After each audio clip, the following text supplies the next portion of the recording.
Let's hear it for your host, Jamal Doman.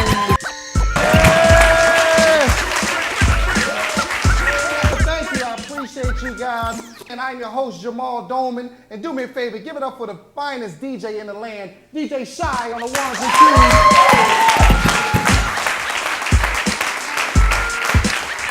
twos. Looking good, girl.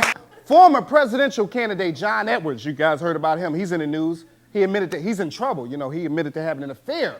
But he said he is not the father of that baby. Now they asked him, they said, how can you be so sure that you're not the father of that baby? He said, because unlike George Bush and John McCain, I know when to pull out. So you know when to, we know when to pull out. We know when to. All right. We're back. The top 10 is in effect. Honest Jon, Peter Kim, Bruce, Fine, Shang. I'm Jamal Doman. We're doing the top 10 George Bush presidential blunders. We're going to move on. Number 3. The number 3 George Bush presidential blunder is not being able to capture Osama bin Laden. How long it's been?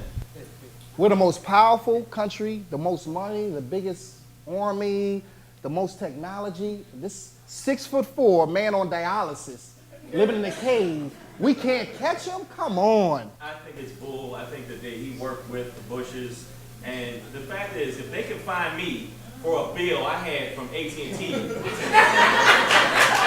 at least 10 years ago. Exactly. And I still owe that bill. And they still calling me, you can't find the dude with the beard. You know what? That's that bull right there. That's that I bet if he had a student loan. Yeah. Now go to number 2, George Bush presidential blunders. Voice from the top. The number 2 George Bush presidential blunder is the response to Hurricane Katrina. Wow, that was sad. You know, there are still children missing from Katrina. And they've looked everywhere. Michael Jackson's house, R. Kelly's house. We're going to take a commercial break. We'll be back. The top 10 is going down. The top 10 George Bush presidential blunders. I'm here with Deanna. What do you feel was George Bush's biggest presidential blunder? The war on Iraq, lying about how they had nuclear weapons. And they didn't. They didn't have no nuclear weapons. Him being a thief. Sure. Remember he stole them ballots? He didn't get a court date. He didn't get none of that. Getting elected?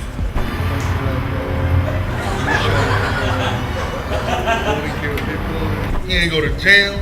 Let me walk in this store right here and steal a pack of guns. My black ass is going to jail. Lying about how North Korea made peace with South Korea.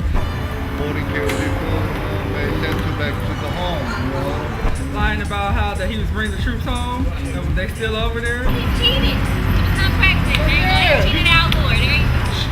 She just remembered that. Yes. He didn't even win. Al Gore won. Lying about how he torturing the people over there. Lied about Wu-Tang Clan getting back together. Oh yeah, he lied about that too. Robert, thanks a lot. Yeah, we appreciate that, man. That's what I tell them. Because his cousin or a brother or somebody was in Florida. They cheated. See, it's all coming back. Ain't she cute? Hi, Mama. No playing. The top 10 is in the house. I'm your host, Jamal Doman, and today we're doing the top 10 George Bush presidential blunders. We're down to number 1, numero uno. You ready for number 1? You guys out there ready for number 1? The number 1 George Bush presidential blunder. Voice from the top. The number 1 George Bush presidential blunder is the war in Iraq. And all I have to say is this. We got an election coming up. If you voted for George Bush twice, you don't need to vote in this election.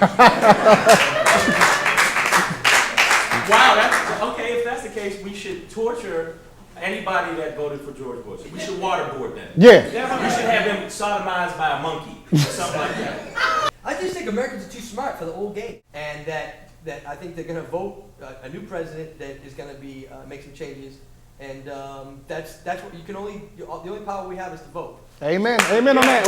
On that note, we're going to end the show. The top 10. Give a hand for my comedians. Honest Jon is in the house. Peter Kim is in the house. Bruce Fine is in the house. Shang is in the house. I'm your host, Jamal Doman. Give a hand to DJ Shy is in the house. Hey.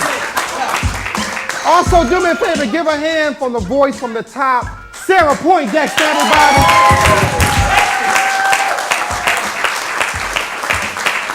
Also want to thank Comedy Central. Everybody helped to put this show together. My producer, Charles Belk. Give him a hand, y'all. Charles is in the house. 2, 3, 4, 5, 6, 7, 8, 9. It's the 10 crack commandments. Wow. Man can't tell me nothing about this coke. Can't tell me nothing about this crack, this weed, my hustling niggas.